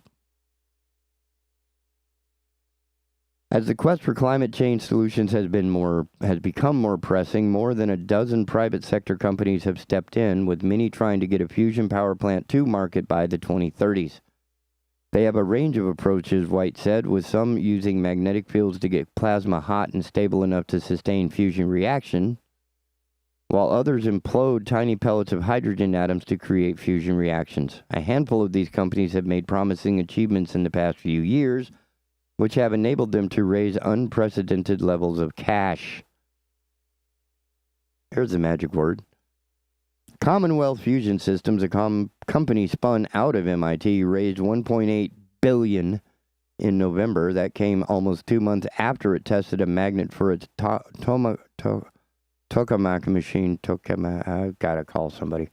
That will allow it to achieve net energy, meaning the machine will be able to make more fusion energy than it takes to sustain reactions. With the cash, C-A-S-H, money in hand, folding money, walking around money, filling a suitcase kind of money. The company is building a facility in Devens, Massachusetts to build and house a full-scale model of the machine called Spark. That's the one, baby. Which is slated to be operational by 2025. If that model can achieve net energy, the company plans to build a fusion power plant by the early 2030s, which could plug into the energy grid and begin providing power to homes. See, that's more honest. I appreciate honesty in journalism. It's such a lost thingamajig. That's why we have people like Andrew Donaldson from Ordinary-Times, who produces the Heard Tell program. Welcome to the show, sir. Produces, stars, and do wardrobe. My kid helps with wardrobe some because she takes me to Goodwill. I'm also the editor of the graph for I'm catering. I didn't know you were catering. Yeah, I have to do all the catering on our, we're high risk. We had catering. I walk the 6 feet from my desk to the kitchen and eat something. I'm with you. That's yeah, catering would cover the coffee, doesn't it? Well, I don't drink coffee, so it's not applicable. So I've been having fun with some of the news stories of the day. I didn't know if you had anything to offer. Well, I just talked to our friend Brooke Medina up at John Locke up in Raleigh about this ridiculous eminent domain issue up in Chatham County, where they're taking these houses and a church and a couple businesses to let a Vietnamese startup EV company, electric vehicle company, come in. They're going to give them 30 years of tax breaks up front for an unproven company, and they're going to take a bunch of people's homes. I do not like this. Wow, that seems like a little overbearing in a way. Yeah, well, see, I told her, we're putting the 295 beltway around Fayetteville right now. So, they spent a couple of years, they did things, they showed the maps, they're like, they wiggled that thing. It's not in a straight line because they're trying to go around established neighborhoods as much as they can. And then there's a couple but because it's a highway and it's got to connect to 295 and it's got to go around Fort Bragg, and there's certain places this road just has to go. 4-lane, some places 6-lane freeway, right? Badly needed, by the way. Badly needed, because the traffic here is horrible. So they've wiggled it, and you can go look at the map. They've gone out of their way to avoid certain neighborhoods. They try to go through empty land as much as possible. But there's a few houses they had to take, and they took them for eminent domain. That's a proper usage. There was just compensation. There was just compensation. There was a long period of discussion. People had their say. They tried to avoid as much of it as they could. I see none of that in this story. I see a government official, how you doing, Governor Cooper, who gets to put a big shiny thing on their fundraising stuff and say, we did this, but it's it'd be one thing if it was like Ford or GM or even Tesla, as much as I don't like Tesla. If it was an established company, it'd be one thing. This is a startup. There's no proof these people are going to be able to do anything with this. And we gave them a 32-year lease. It sounds like 30 years and stupid. Yeah, it's 30 years of tax breaks. And right now in the state of North Carolina, 2% of people own electric vehicles, and only 12% in the recent polling with Civitas. I was just talking to Brooke Medina about this. Only 12% of people said they were even considering buying an electric vehicle.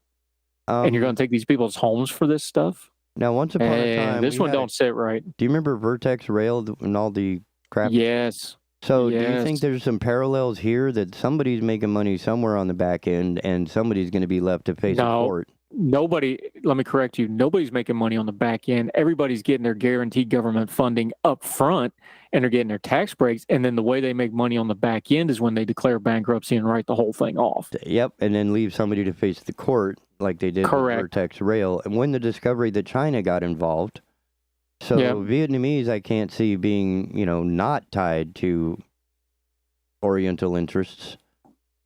Am I off on that assessment? No? One little bit. And it's, well, we let China buy, Smithfield out so that they got all our pork production too. So why not let them have the container systems too, I guess. I don't know. Yeah, we got to. By the way, nobody ever stopped and thought for a minute. Do you know the two main facilities for Smithfield Foods on the East Coast? One's in North Carolina. Tar Heel, North Carolina, and Smithfield, Virginia, which is part of the Norfolk, Chesapeake area. Okay. Do you know what the two largest military bases in the United States of America are? One of them is going to be Langley. Right. Well, Langley's part of the D.C. area, but Norfolk, Chesapeake, Newport News. That's the one I'm thinking. That's one of them. That's Smithfield's on the other side of the bay from that, and Fort Bragg, which is close to Tar Heel. Nobody put those two things together. Idiots. And by the way, I was working for a company that was contracted to Smithfield when that happened. So yes, I know the ins and outs of what was going on with that. Man, wow, crazy Because I was working at Tar Heel, not for Smithfield, but for the trucking company that we had the contract for running the refrigerated stuff for Smithfield. So I went to, I'd have to go to Smithfield because that's where my boss sat. So I'd have to go up there and do stuff. And, I was like, did nobody else think about this? Because, I'm thinking about it. Wow, and it's a little late to be thinking about it now. I mean, they own something like 60% of all our pork production now. That is pretty frightening. Well, it's just people not paying attention. And we get the government we deserve, so, But hey, let's learn Mandarin or Sichuan Chinese. I don't know. I've got family from Hong Kong that married into the family, and they speak like 8 languages each, and I'll just sit there quietly and don't talk and keep my eyes down.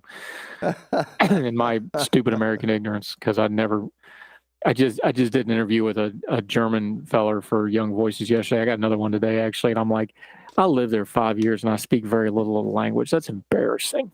Yes. But in my own defense, I told Torben this yesterday. I was like, what happens is when you speak English and you live over there, they all they want to practice their English. Yep. So you actually have a hard time trying to learn the language. And then my family pointed out to me, because I was like, first time I was over there, I had the language. Second time I was over there, I couldn't learn it. And they're like, yeah, you also had a head injury in there too. So we'll blame the head injury. So good. That's certainly going to soften the blow, as it were. In other news, I see what you did there. We were unpacking the issue behind the GM layoffs and hours reduction. Do you know what I discovered? The CEO's bonus has gone up over $4 million from last year. that she walked away Yeah. this year with 29 million plus. Yeah, but here's the problem. I know it's unpopular to take up for the rich people, but CEOs do not make an hourly wage like a plumber does. No, but they're Can we making just be $2 adults million here in for base salary. But their salaries are completely 100% based off of stock price. That's And all that's their based salaries on are how many based on people in you can performance. fire and not replace, because that's money Well, the company not saves. well. That can be part of it. Look, I've the got some part that skin in needs this to be fight. addressed. The last real job I had, they called and fired me. I was in the car riding up to Duke to have surgery, and they called and fired me because they got rid of. New company came in, bought out our company. They got rid of 300 some odd jobs in one fell swoop, and I was one of them. Didn't have anything to do with my job performance, how good I was. It was just on a spreadsheet somewhere. Boop. So And I know got a how this bonus. goes. I've experienced this firsthand. It's not fun. So the bonus, that is part of it. I don't mind the bonus, but I don't think it should be at the expense of the people at the very bottom producing the product that you are making money on.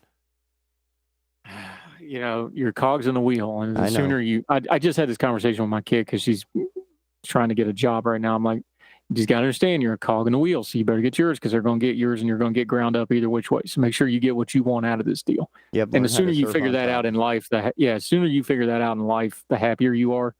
Because if you try to live and die on headlines like this, you're going to go crazy real fast. Because this is how the world headline. I just did a little research on the the Frank Dodd Act or whatever it's called, where they had to release. My family has long-standing ties in Youngstown, Ohio. Let me tell you about them shutting stuff down without holding Right. notice. But anyway, you're sticking up for the rich people. I'm not sticking up for them. I'm just saying there's that's not as straight a line as we want to. It makes a good story to make that a straight line, but it's not really a straight line. But I'll leave it at that. Yeah. Nobody wants to hear me take up for the rich folks, but. Well, there's some. I get it. Look, I get it. I get it. I want to be valued on my performance. I know, but you're not. I mean, at some point you have to be an adult and put away the childish things of like people like me and like this is business and I'm doing this most for a of noble the cause. Yeah, you got to get over that quick. Here, I tell the young voices folks when we're doing the mentoring for these younger kids that are coming out of college right now that I tell them all the time. I was like, here's one thing you need to understand real quick. The most important decisions in your life that affect you the most are going to be made by people who don't know you in a room that you're not in. And would not know if you had died. You know, you have to understand that. You know, you have to guard your reputation. You got to guard your options. You got to save your money up. You have to look after you, and you have to advocate for you because you're the only one advocating for you in most situations. But I tell them that, and it's something that most of them are going to learn the hard way because they don't want to listen because you got to learn this. You have very little control over your life when it comes right down to it. So the few things that you can control, you need to be really judicious and really careful what you do, and you really need to put all your energy into it. So the few things you can control, but sitting and watching TV, watching your Twitter feed, watching your timeline on social media and Facebook, that's unhealthy if you're not controlling the few things you can control, because then you'll start obsessing over all the stuff you can't control, and it will absolutely eat you up. And I'm not talking about just anger. I'm talking about it'll just chew the soul out of you, because then you start trying to live vicariously through all these news stories. Yep. And then you read something like, well, the CEO's getting $30 million and the guy making $38 an hour is getting fired, and it'll eat you up because you've lost all your perspective on it now. That's why we talk about these things. You've got to keep your head when you go through these stories, and you can't just doom scroll. Okay, that's enough preaching, but you get the idea. See there, I was late and I still gave you good content. I'm just that good. Well, yeah, because I am not that good. That's why I'm here. Oh, Balderall, you're fantastic. Because again, I'm the one who pulled it out. That it's like, wait a minute, this just seems a little out of balance. I'm not saying that it's illegal or it looks or whatever. It looks horrible. It looks horrible. But it does seem, like a very bad optic to, Hey, it was. You want to know a bad optic? When my company got sold out, the CEO who got the massive buyout for selling the company and then left the company and went to semi-retirement, and with his tens of millions of dollars, hundreds of millions of dollars he made off that deal. You know how we all found out? By phone call or text? There was an email at 4:59 p.m. because it was a scheduled email, because I checked it. 4:59 p.m. on a Friday email. That's how everybody found out. I went in my boss's office. Let me tell you the story real quick. My boss is sitting in his office, right? I very rarely have ever done that. I walk in his office and he's on the phone and he looks at me like, because he's ticked off now. I'm like, hang up the phone. And he's looking at me like I'm an alien. I'm like, hang up the phone. Because I never talked to him like that. And we had a great working relationship, and he hung it up and he's like, what in the hell's wrong with you? I was like, look at your email. Because I'm going in there hot because I'm thinking he knows and he didn't tell me, right? Because you figure that level, and the regional guy had just been there 2 days before that. I'm like, well, he didn't tell me, but he had to have known, right? Right. So I go in my boss's office I'm ready to throw down with him because I'm figuring he knew and didn't tell me. So, and I know in my head, I know that it's like, well, I wasn't allowed to tell you and whatever. And then he was going to get 3 minutes of my gruff and I was going to get my money's worth, and then I'd calm down and we'd work it out, right? That was what was in my head. I was going to vent. He had no freaking clue. He looked at it because I stood there and watched it. He's like, what are you talking about? I'm like, look at your email. And I didn't say anything else because I just wanted to see the reaction, see if he was level with me. His jaw, like he almost fell out of his chair. He went, wow. Is that a prank? He looked at me. He goes, is that a prank? And this is a guy that's tagged for higher leadership. He's on his way up. He's plugged into the company. He's like, is that a prank? I'm like, no, I called two other facilities just to make sure. Cincinnati, which was our regional facility. I called Cincinnati, and then I called Ann Arbor directly, corporate. And when I called, they said, yes, it's true. We can't talk about it, and hung up on me. So that's how I knew it was valid, because they were getting swamped. They were getting, literally, that was the whole context. Like, they answered the phone because they've got it. We had an inter-office phone system, so they know exactly who I was and who I was calling from. They literally picked up the phone and go, yes, it's true, and we can't talk about it right now. Click. Damn. That's when I knew it was true. So I go in my boss's office and I said, look at your email. And that's all I said, because I got him off the phone. So number one, if he knew, he would have been off the phone waiting for me to come jump him, right? Because all the drivers are out. Nobody's back yet. It's just me and him in the office. And his jaw dropped. And he went, I'm going to make some phone calls. Give me a minute. And he closed the door, and he's got an enclosed office. I could hear him screaming at his boss because now he's screwed. Yep. And I'm screwed. And everybody's screwed. And somebody made a bonus. Yeah, I've been through the CEO that sold the company and went into retirement. It was a nine-figure deal that he made on that deal. And you got to keep the pen that was on your desk. Well, they did the first round of layoffs because the guy coming in, he openly said, he's like, we're hitting a stock price. Here's the stock price we're aiming for.